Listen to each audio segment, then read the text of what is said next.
খাও, জুনায়েদের গন্ধ পাও।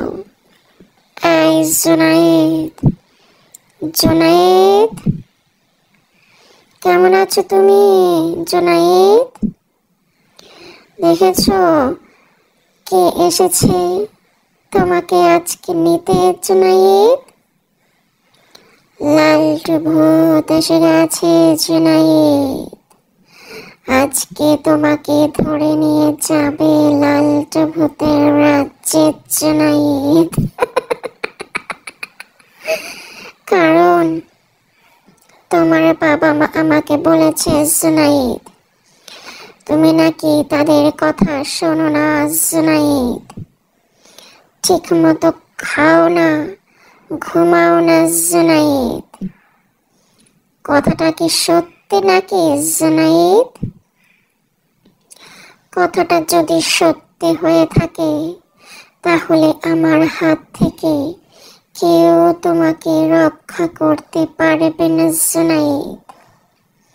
মনে রাখবে জুনায়েদ, লালটু ভূত ভালো বাবুদের বন্ধু আর দুষ্টু বাবুদের দুশ্মন জুনায়েদ। তাই মনে রাখবে, তুমি যদি ভালো কাজ করো জুনায়েদ, লালটু ভূত তোমার বন্ধু হয়ে যাবে জুনায়েদ। আর যদি ভালো কাজ না করো জুনায়েদ, তাহলে লালটু ভূত গভীর রাতে তোমাদের বাড়িতে এসে তোমাকে নিয়ে যাবে জুনায়েদ।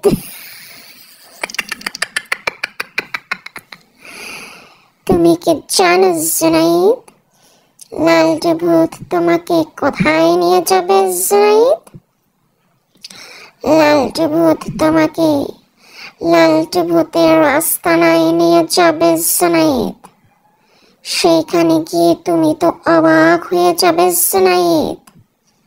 কারণ সেখানে তোমার মতো আরো অনেক ছোট ছোট বাবুরা আছে জুনায়েদ।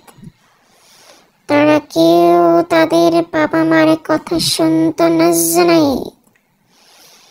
এই জন্য লালটু ভূত তাদেরকে নিয়ে এসেছে জুনায়েদ। তুমি যদি আমাকে কথা দাও, গুড বয় হয়ে যাবে, ঠিক মতো খাবে, পড়াশোনা করবে, স্কুলে যাবে, তাহলে তোমাকে আমি ছেড়ে দেব জুনায়েদ। এখন বলো জুনায়েদ, তুমি কি করতে চাও? তুমি যেটা বলবে সেটাই আমি শুনবো জুনায়েদ।